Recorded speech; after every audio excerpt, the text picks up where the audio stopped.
Olá, jovens! Vamos para mais uma videoaula de física. Mas antes de a gente começar, deixa eu deixar um recado aqui para vocês.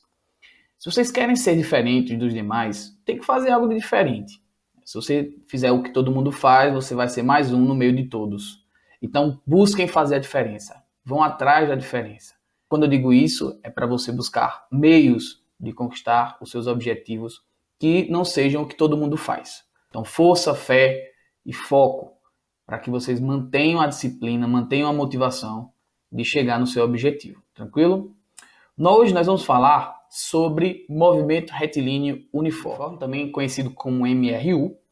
E aí eu quero que vocês prestem atenção, porque esse assunto, né, as características dele estão bem escritas, bem possível identificar no nome mesmo, né? Então, o movimento retilíneo uniforme é um movimento que acontece em linha reta, olha só, retilíneo, o nome já diz tudo, né? E uniforme. Mas o que é que significa uniforme? Vocês sabem o que é uniforme? Uniforme, professor, é aquele negócio que a gente usa para ir para a escola. Todo mundo usa o mesmo uniforme. Ou então, o exército tem um uniforme, a polícia tem um uniforme, o trabalho tem um uniforme. O uniforme é algo que é comum a todos, que é constante, que não muda, que é invariável. E em se tratando da física, né, no movimento retilíneo uniforme, o que é que vai ser constante nesse movimento? O que vai ser constante vai ser a velocidade.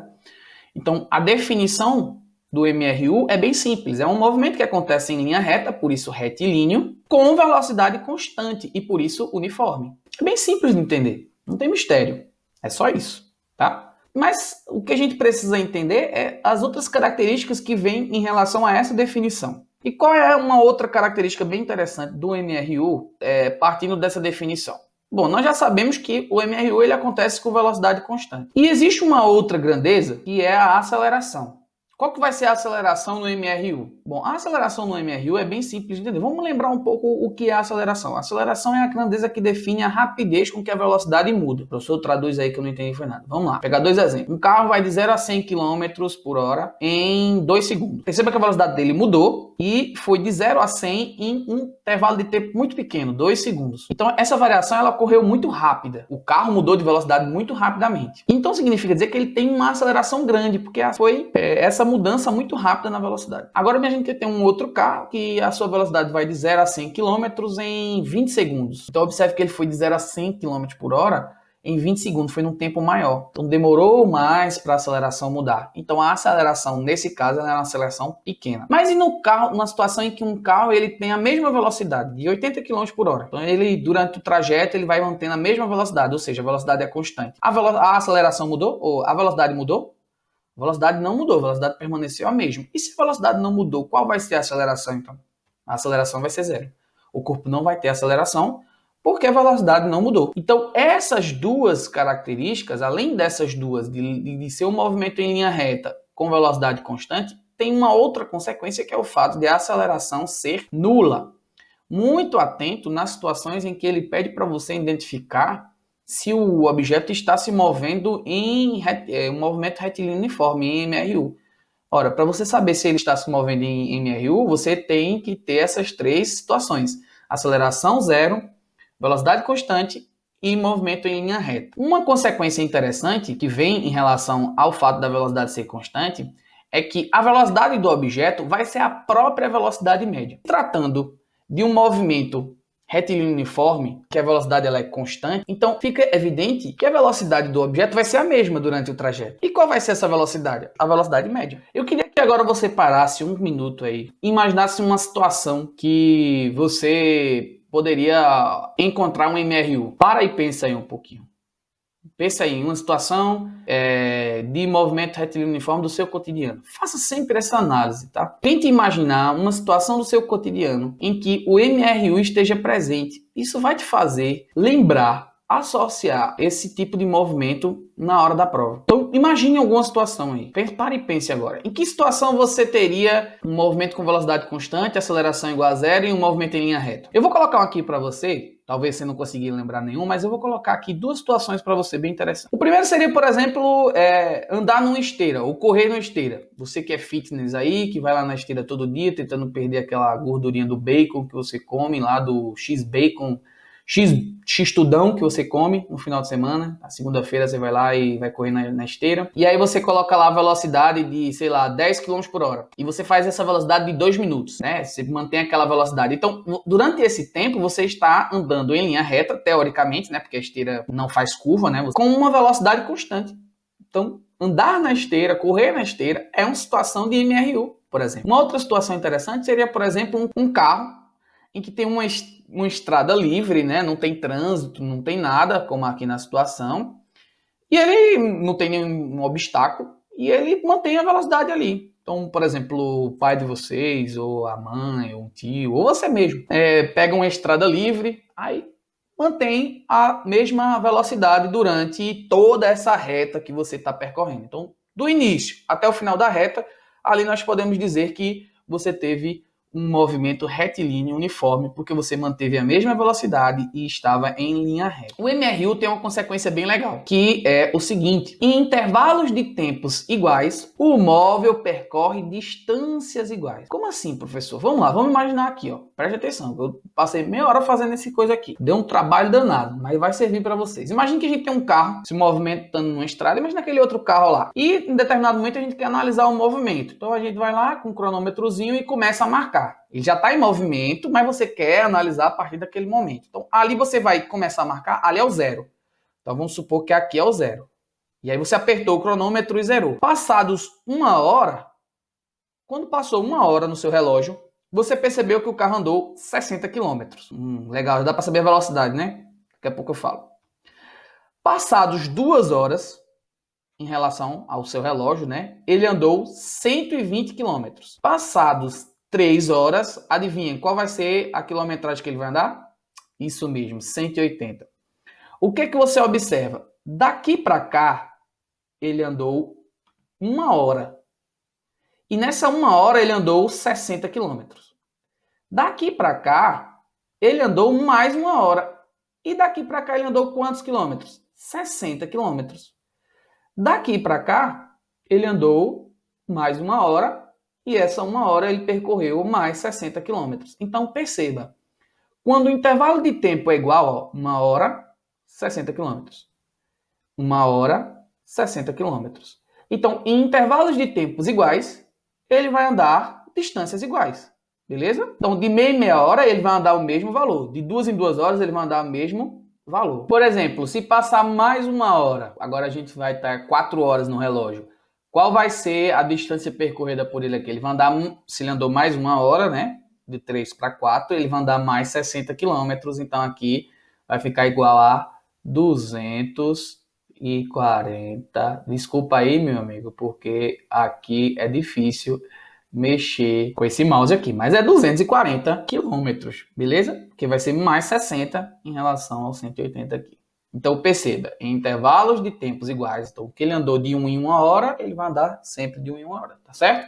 Beleza? Isso é uma consequência do MRU, que pode facilitar a sua interpretação na hora de resolver uma questão, tá? Dependendo do problema, isso vai ajudar bastante. Agora vem a parte mais interessante. Eu vou fazer uma pergunta para vocês. Será que dá para prever o futuro? Será que existe uma fórmula para prever o futuro? E eu vou dizer que existe.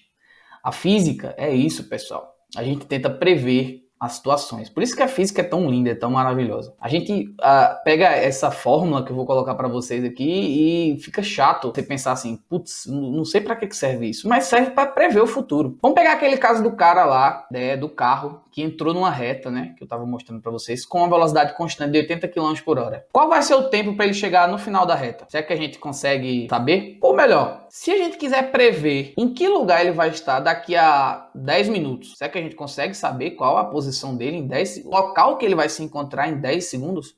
Porque isso é prever o futuro, porque eu sei onde ele está agora, mas daqui a 10 segundos, lá no futuro, 10 segundos depois, 10 minutos depois, será que a gente vai saber onde ele vai estar? Tem como saber. Essa fórmula para prever o futuro é chamada de função horária do espaço. Uma função, entenda que é algo que depende de outra coisa. Então, quando eu digo função horária do espaço, é porque para saber o espaço, eu preciso saber do tempo horário. Por isso que é chamado de função horária do espaço. E a função horária do espaço é nada mais que uma expressão matemática que a gente consegue calcular a posição em que o automóvel, né, o móvel, se encontra em qualquer instante arbitrário, ou seja, em qualquer tempo. Essa expressão ela é escrita da seguinte maneira. S é igual a SO mais V vezes T. E ela é muito importante para a gente, muito. A gente precisa primeiro saber...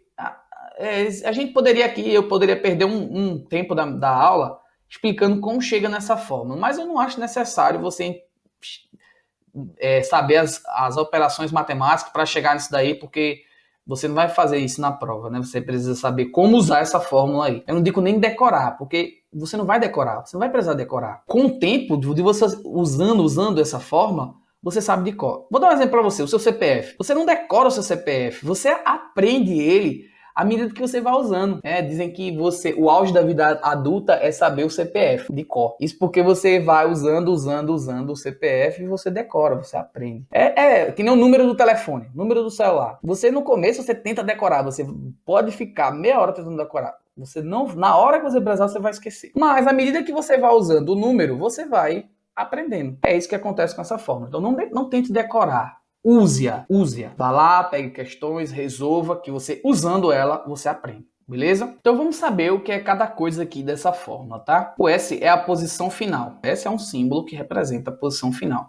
Então é a posição que você quer encontrar geralmente. Então é uma posição que o corpo vai se encontrar no futuro. O S0 ou SO é a posição inicial. Então, a partir da análise do movimento, onde ele se encontrava inicialmente. Ele pode se encontrar na origem, e aí o S0 vai ser 0. O SO vai ser 0, mas ele pode se encontrar em um determinado ponto da origem, que aí você vai determinar, né? O exemplo, a questão vai determinar quem é o espaço inicial. Lembre-se que V é a velocidade, e lembre-se que essa velocidade ela é uma velocidade constante. Lembra das características do MRU? E T é o instante, é o tempo. Geralmente é o tempo que você quer descobrir a posição. Eu quero saber onde o objeto vai estar daqui a 10 segundos. Então, o tempo é 10. Aí você precisa saber só qual é a velocidade do objeto, da onde ele iniciou, e você vai conseguir descobrir qual é o local, você vai conseguir prever o futuro. Tem um macetezinho que a gente utiliza, tá? Eu achava muito sem noção isso antes, mas agora eu acho interessante que vocês saibam, né? A gente costuma brincar de que o MRU ele é definido pelo SOVET. SOVET vem assim, ó, SO, né? V e T. Ó, é gente que gosta disso, então eu tô colocando aí para que vocês possam talvez usar isso daí. Bom, eu acredito mais que você vai aprender essa fórmula usando. Para a gente finalizar, existem dois tipos de movimento. O movimento ele é MRU, mas esse MRU ele pode ser de dois tipos. Ele é chamado de progressivo e retrógrado. É bem fácil de entender. O que é progressivo? O que é progredir? Eita, eu vou progredir na vida. Você vai crescer, né? Você vai expandir, vai para frente. Olha a dica: progressivo, progredir, crescer, positivo. Então, pessoal, o movimento progressivo ele é um movimento para frente. Para frente, eu quero dizer que ele está se afastando da origem. Olha aqui a origem. Olha o objeto se movendo para cá. Então, ele está se movendo para frente. A velocidade desse objeto é uma velocidade, então, positiva. Tem várias formas de você definir se o movimento é progressivo. Primeiro, se ele estiver se afastando da origem, no sentido positivo da reta, movimento progressivo. Se a velocidade for positiva, movimento progressivo. E o movimento retrógrado é o contrário, né? O que é regredir? Diminuir, voltar, negativo. Então, pessoal, movimento retrógrado é quando agora ele está se aproximando da origem, tá certo, pessoal? Nesse caso, a velocidade vai ser uma velocidade negativa, porque ele está indo para trás, tá? Ele está indo no sentido contrário do positivo. Observe, o positivo é para cá, mas ele está indo para lá, beleza? Em direção à origem. Nós temos aí os dois tipos de movimento. Acontece de questões perguntar para você, o movimento ele é progressivo ou é retrógrado? Então vocês podem olhar dessas duas maneiras. Vou dizer qual a mais importante maneira de definir se o movimento é progressivo ou retrógrado. Olhe para a velocidade, pessoal. Progressivo, positivo, velocidade positiva. Retrógrado, velocidade negativa. Esse é o jeito mais fácil de você associar o movimento progressivo ao movimento retrógrado. E para encerrar de vez, eu tenho um pequeno exemplo. Vou deixar aqui um vídeo, alguma parte aqui do vídeo, uma playlist de resolução de exercícios, tá? Vou resolver alguns exercícios de movimento retilíneo uniforme e é importante que vocês assistam esses vídeos. Esse exercício aqui ele é bem básico, só para fixação de conteúdo mesmo. O importante é que vocês identifiquem outros exemplos, como pode ser cobrado o MRU. E aí eu deixo essa playlist para vocês com exemplos base. Sabendo resolver esses exemplos, você resolve qualquer outro. E eu vou deixar para vocês playlist só de exercícios. O móvel apresenta a seguinte função horária. Então observe que ele já dá aquela função que prevê o futuro. Considerando que os valores estão no Sistema Internacional de Unidades, aí a gente tem que lembrar que o Sistema Internacional de Unidades, o espaço é em metros, o tempo é em segundos, a velocidade é em metros por segundo. A primeira pergunta é: o móvel está em movimento retilíneo e uniforme? Professor, como é que eu faço para saber? É bem simples a ideia. Esta função, esta fórmula que prevê o futuro, ela tem a mesma cara, o mesmo formato daquela que a gente estudou? Sim, olha só que interessante.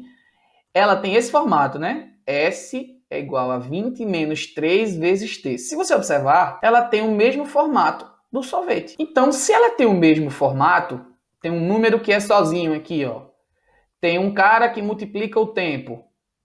Então, ela é, sim, um movimento retilíneo uniforme. Na letra B, ele pergunta qual a posição inicial do automóvel. Vocês lembram qual dessas letras aqui representa a posição inicial? É o SO, né? Se o SO representa a posição inicial e esse cara aqui, ó, mesmo formato, então qual é a posição inicial? 20 metros. Lembre-se que é no SI. Se não é no SI, o espaço tem que estar em metros. Letra C. Qual é a velocidade? Simples, né, pessoal? Qual que é a velocidade? Velocidade é esse V aqui, ó. E o V, ele está multiplicando o tempo. Então, quem é que está multiplicando o tempo aqui, ó? É o 3. Só que eu tenho que chamar a atenção de vocês uma coisa. Aqui ele está positivo e aqui ele está negativo.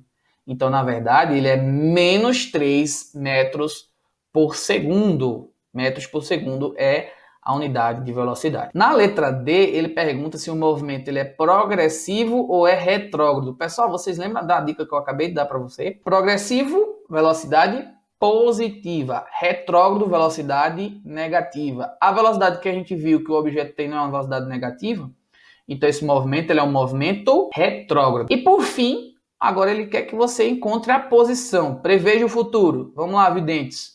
Qual é a posição do automóvel? Qual vai ser a posição futuramente a 10 segundos? Aí aqui, pessoal, é bem simples, tá? É só você ver o seguinte. O tempo é 10 segundos. Então, se ele me disse que o tempo é 10 segundos, é só pegar esse 10 e jogar aqui na fórmula. Se eu jogar aqui no lugar de T, eu encontro quem é esse S, que é a posição final. Então, vai ficar igual S igual a 20 menos 3 vezes 10. S é igual a 20 menos 30, né? Porque é 3 vezes 10. Então, observe que o espaço final vai dar 10 metros, beleza? Observe que aqui ele está prevendo a posição. Uma outra observação que eu queria fazer com vocês é o seguinte. Observe que inicialmente ele estava na posição 20 metros. E depois de 10 segundos, ele foi para onde? Ele foi para a posição 10 metros. Então houve aqui, né, uma diminuição no espaço. Então ele estava no 20 e voltou para o 10. Ou seja, reafirma para a gente que o movimento é um movimento retrógrado. Então chega aqui ao fim.